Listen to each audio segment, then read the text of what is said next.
Good morning sa mga live viewers ng Panay News. Aton subong ginapakita live sa inyo subong nga mga inoras ang sitwasyon diri sa may Indalom sang City Mall, especially sa may corner sang Hibaw-an and C1 Road kung sa diin inyo makita ang pagpugok sang traffic diri sa may particular sa lane going to Hibaw-an or sa gina-construct na drainage because nga ang mga salakyan from Hibaw-an and ang salakyan going to city ang ginapa-U-turn nila diri sa may gina-construct na drainage. That's why nga medyo may pagpugok diri nga sang gamay nga traffic diri nga way because na ginakayo nga drainage hindi two lanes ang pwede nga magamit kundi nga may mga portions sa kalsada nga hindi pwede maagyan. That's why nga may pagpugok sa traffic subong nga rush hour, especially nga Monday and may mga trabaho and iban may mga klase na. So as of now may mga pagpugok diri sa traffic diri nga portion sa may C1 o kung sa may way o kung sa direksyon pakadto sa Hibaw-an, but ang mga iban nga way pakalto sa city, example halin sa may Pavia going to city, paglampas diri sa may tabok sang City Mall continuous or kung tayo yun man ang traffic diri lang gid nagka problema ang traffic sa may C1 pakadto sa Hibaw-an because ang drainage nga gina-construct and may mga dalan o mga portion diri nga ginbakbak. That's why nga hindi maagyan sa mga salakyan. So as of the moment, ang ato mga motorist from Central Park or from the First District maka-experience ang gamay nga heavy traffic diri sa may corner sang flyover, especially sa City Mall because ang gina-construct na dalan ang drainage rather, and siguro dalaman sa Monday iban nagbalik sa mga opisina sa klase. That's why nga medyo may pagpugok or bugat ang traffic sa diri nga portion. So sa aton nga mga motorist, especially sa mga students and sa mga workers naton nga nagabalik subong ka city nga mag-aagi diri sa may Ongka flyover, as of the moment naka-experience kamo sang heavy traffic bangod sa mga gamay bangod sa ginakayo nga drainage diri nga portion sa may C1 pakadto sa Hibaw-an, and of course siguro sa kadamuon man sa mga salakyan nga nagapasurot sa city subong nga Monday. That's why nga naka-experience or maka-experience kamo subong nga tinion sang heavy traffic.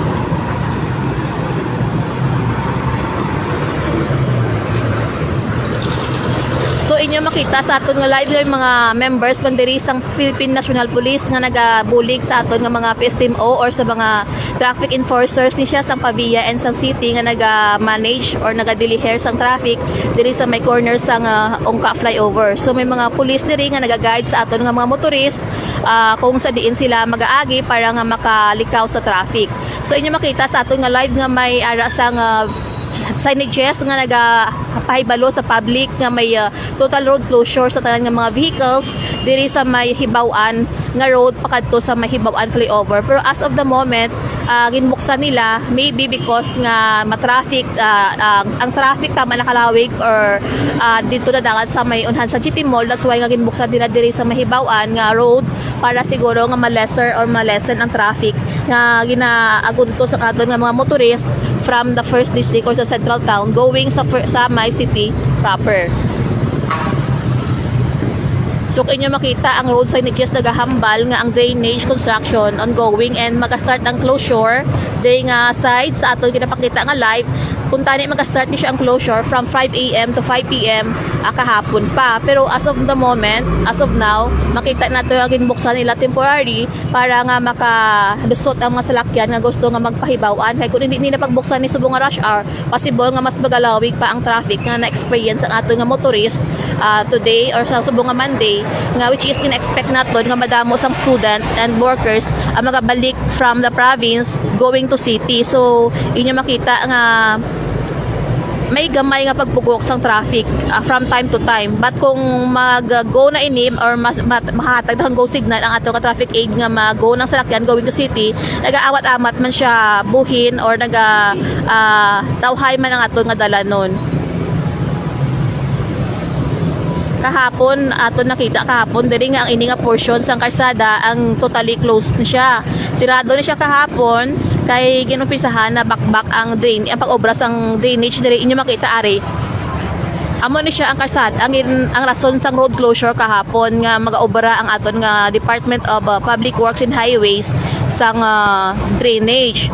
Pero today subong at aga temporary nila nga ginbuksan ang ini nga portion sang dalan siguro para matagaan man digwa ang pagpugok sang traffic diri sa may ongka. Kay kung hindi nila ni pagbuksan, possible nga mas magalawig pa or kung mas malawig pa ang ma-experience na traffic sang aton nga mga motorist subong aga, which is basta Monday gani ang diri nga portion or ang diri nga way or dalan sa ongka tama na di ka traffic. So expected naton nga kung magsirado ang isa ka way diri, magsirado ang isa lang ka portion diri sa may ongka, especially sa corner sa City Mall, automatic na ini nga at maga-experience ang heavy traffic ang aton nga motorist.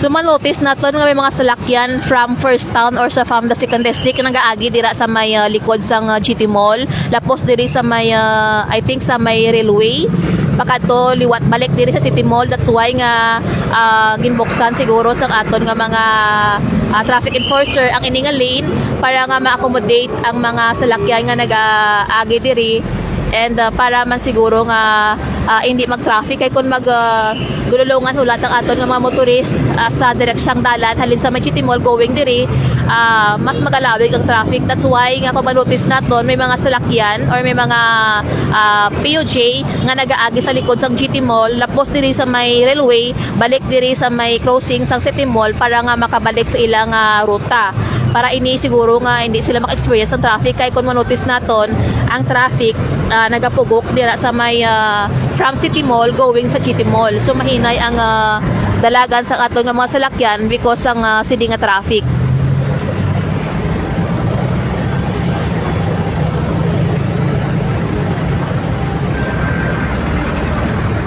So ato nga napakita sa live ang mga salakyan halin sa mahibawan nga direksyon going sa City Mall or going ini either Takas or Mapa City nga naga hulat sang ilang time para nga makago na.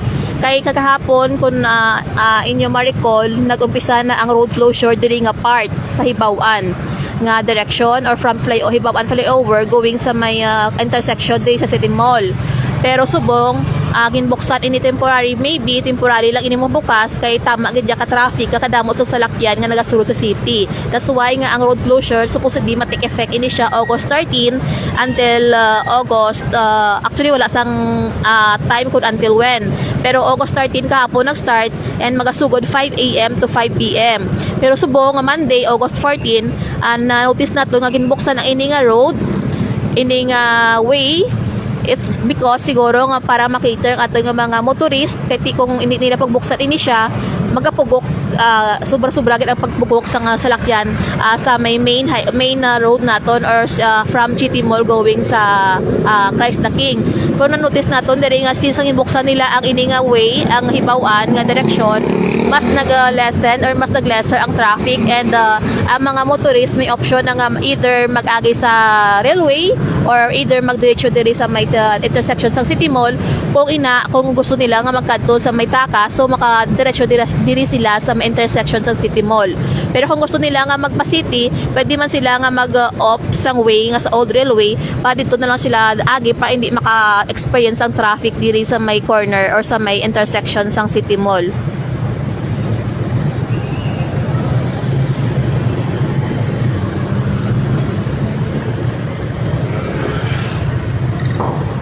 So again sa aton nga mga live viewers, aton subong napakita sa inyo ang sitwasyon diri sa may intersection sang Ongka flyover, especially diri sa may patubang sang City Mall or intersection sang C1 or Circumferential Road 1. Inyo makita nga may mga gamay nga pagpugok diri sang traffic subong nga tinion because nga manotice naton nga kadamo sang salakyan nga nagasulod diri and expect naton kay Monday and damo sa nagabalik sa obra iban may klase na especially sa aton nga mga colleges. So ang traffic subong nga mga tinion medyo mabugat diri nga portion. That's why ang advice ng aton nga mga traffic auxiliary and sa aton nga mga motorist nga magpangita na lang siguro sa iban nga mga alternate route nga makalikaw sa sini nga traffic sa subong diri sa Ongka kay as of the moment medyo mabugat ang traffic diri especially ang from GT Mall going sa City Mall diri nagapugok ang traffic from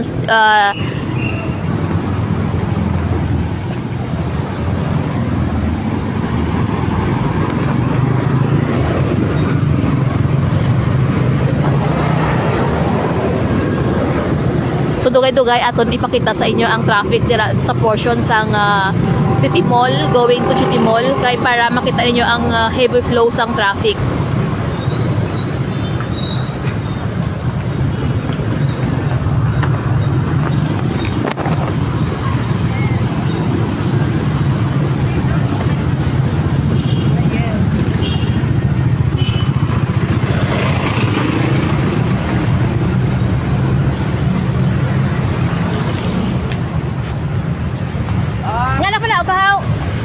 Wala mo naman.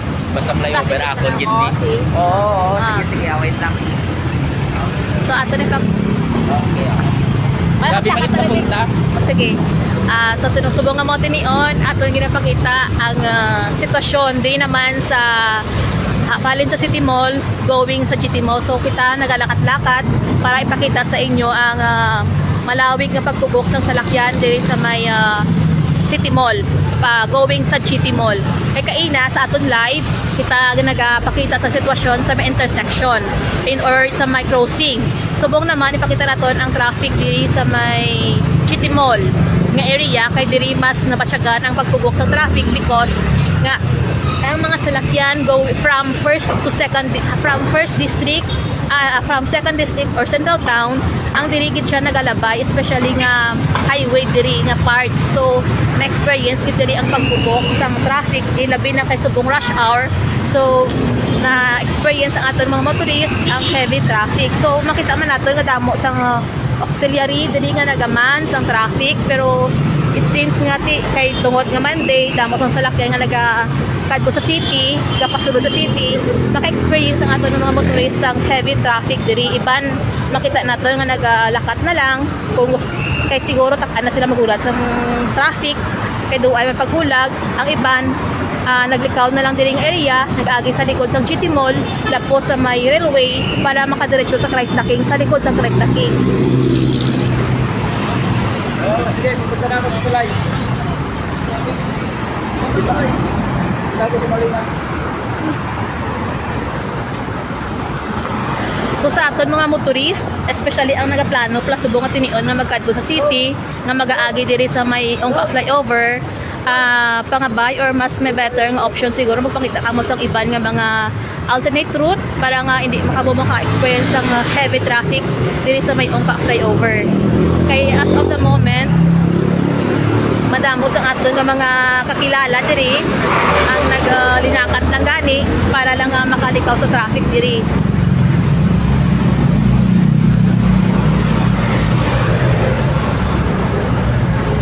So ato nga napakita sa live ang sitwasyon sa traffic. Pakadto sa GT Mall kay kita nagalakad halin sa City Mall. Pakadto kita sa GT Mall para makita gid naton ang pagtugok sa traffic kay nakabato kita information kag based man sa aton nga kaupod nga mga or makakilala nga ang pagbubok sa traffic ang mas na-experience dito sa may GT Mall sa approach ang flyover. So arita malapit na kita sa GT Mall and inyawan aton makita diri sa aton visual nga kadamo gid man sa mga salakyan nga nagapugok sa may approach ang flyover sa may GT Mall nga portion. That's why ang aton kilala gani naglakat lang para lang makalikaw sa traffic. So amo ni siya ang sitwasyon diri sa may Ongka flyover subong nga Monday. Although gina-expect naman natin nga every Monday or every day traffic diri ibilad-labi na kuno rush hour, pero siguro subong adlaw mas na-experience ang traffic because nga madamo na sang schools, especially colleges and private schools ang nagbalik sa klase. Kaya ang sa public school window nga August 29 pa. Pero ang colleges and private school, kintagaan ang ilang mga school sang DepEd or sang CHED, sang Layway or sang Ligwa nga makastart sa klase earlier than August 29. So may mga schools na kita diri nga nag-start na klase, that's why siguro nga damo na sang nagabalik diri sa city. So inyo makita nga galakat kita pakato sa approach ang GT Mall and medyo malaba-laba gid ang traffic diri. So sa aton mga motorist, kung hindi ka mo sa second district or sa central towns, mas better siguro magpakita ka mo sa mga alternate route. Ilabi na kung mga private cars, man na may mga private vehicles ka mo, magpangita na lang ka mo na isang iban nga mga ruta, hindi makaagi diri sa ungka as of the moment. Kaya ang traffic diri medyo heavy, especially diri sa may approach ang flyover in front sang GT Mall, kay medyo diri nagapugok ang traffic. Kaya nagalakad kita medyo mahapok. Bawal sila.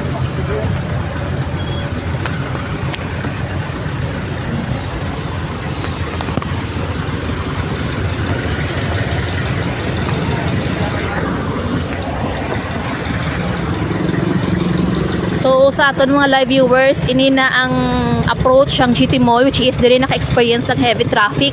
Ang aton nga mga motorist, ilabi ng aton nga mga private utility or mga PUVs or mga public utility vehicles, ari diri naka-experience ng medyo pagpugok gid sang traffic sa may approach sang GT Mall or sang flyover in front sang GT Mall. So inyo makita nga medyo pugok, ari mahinay ang flow sang traffic diri nga portion because siguro sang kadamuon man sa mga salakyan nga nagasulod diri sa city, and because nga mahinay dito ang flow sang traffic sa may intersection, especially sa may direksyon sang Hibaw-an flyover.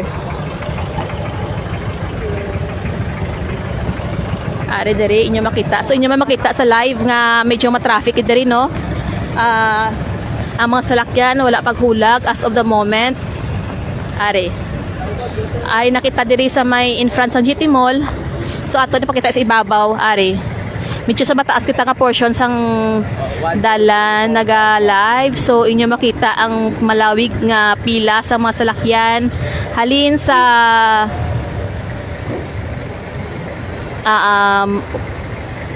approach ang GT Mall going sa may ari approach ang flyover. So kung lakton pag inatod dito sa punta, so the same ang sitwasyon, ma-traffic diri nga part. Ari, lakton naton pakat dito sa may planta sang Coke para inyo makita ang malaba nga traffic subong. Ari. So sa mga live viewers naton, inyo makita ang traffic, kalabas ang traffic diri nga portion. I don't know lang nga ang naga amonika hinay sang pagpugok sang traffic diri subong nga portion. Dari makita naton sa mga jeep ang mga pasahero nagapanampuay siguro kay ti iban sini late na, iban sini atak-an ang sagad kahulat sang sa pagsupungko sa jeep.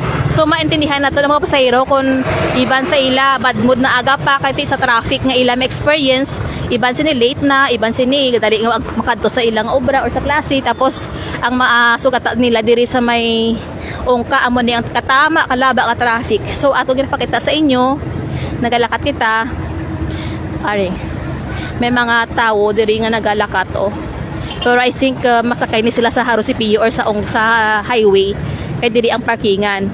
Pero kung inyo manotice diri sa linya sa may kalsada gid sa highway, traffic gid katama diri subong nga mga tinion. Ari medyo ginahapo kita kay nagalakat kita, pasensya na sa aton mga live viewers.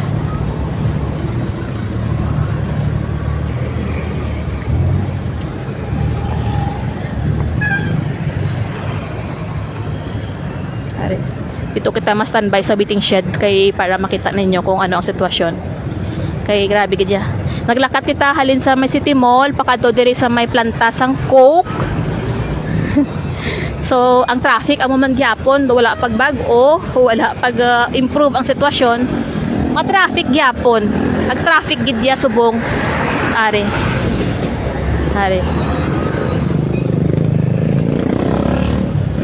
Lalakad kita kay amo ni siya ang sa aton nga live ginapakita naton ang dalan nga gapakadto sa city. So inyo makita ang kadamo gid man sa mga salakyan diri nga naga labay. Are. Okay. Dili kita sa may nagalakad kita. Tan-awon na to kung dinangat ni siya ang traffic. So ang traffic sa aton nga mga live viewers, makita ninyo nga kainap ka talaga live halin sa City Mall. Ali na kita sa tubang sang plantasang Coke, pero ang traffic grabe gadya ka laba. Ari may mga estudyante na nga nagalakat. Ari may interview to bala.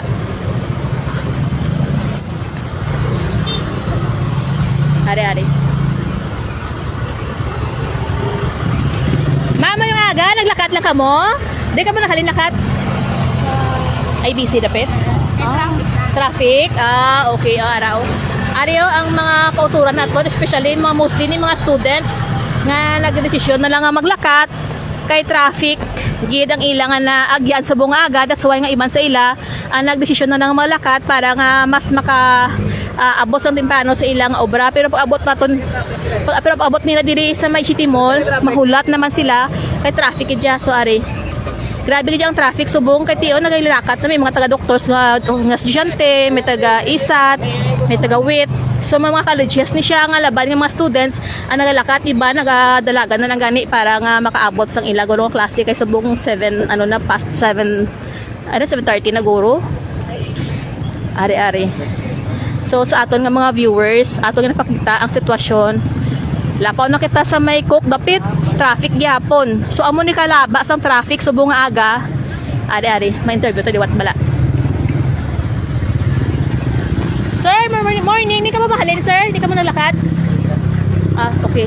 Iba na to yung katuran. Hindi na magpa-interview siguro kay bad mood na. Iba nadali naman. Pero at least makita ninyo nga damo gyud sa nagalakat diring subong nga tinion from Ungka, barangay Ungka 1 na ni Guro, or hindi lang ko sure Ungka 1 or 2 na ni. Basta in front ng Coke. Kadamo sa nagalakat nga mga kauturan naton kay ang traffic ini na gid magwantahan. Ari. So inyo makita sa mga live viewers natin nga continuous nga nagatanaw or nagapadayon sa pagtanaw sang live. Ang traffic, ang sitwasyon nga amo ni ka heavy sang flow sang traffic sa mga motorist. Ang halin ni siya sa may City Mall. Ti ari na kita diri sa may malapaw na kita dugay-dugay sa Coke. Ba ari medyo aragay. Ari.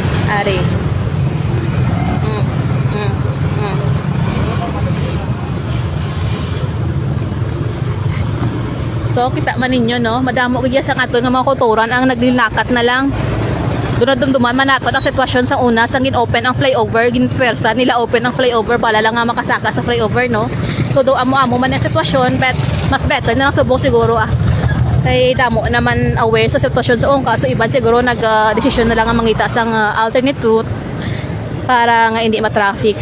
Pero amo niyo ali na kita diri sa may unhan sang planta sang soft drinks, pero until now ang traffic kalaba gyapon. So sa mga motorist, public, sa mga students, sa mga government workers, private workers nga nagapa city from 2nd District, Central Town, inyo gid mabatyagan ang heavy traffic diri sa may Ungka flyover, especially sa Ungka, barangay Ungka 1 and 2 guro ni Sampabiya. So kalabas ang traffic, hinahapon ang tas ang lakat gani.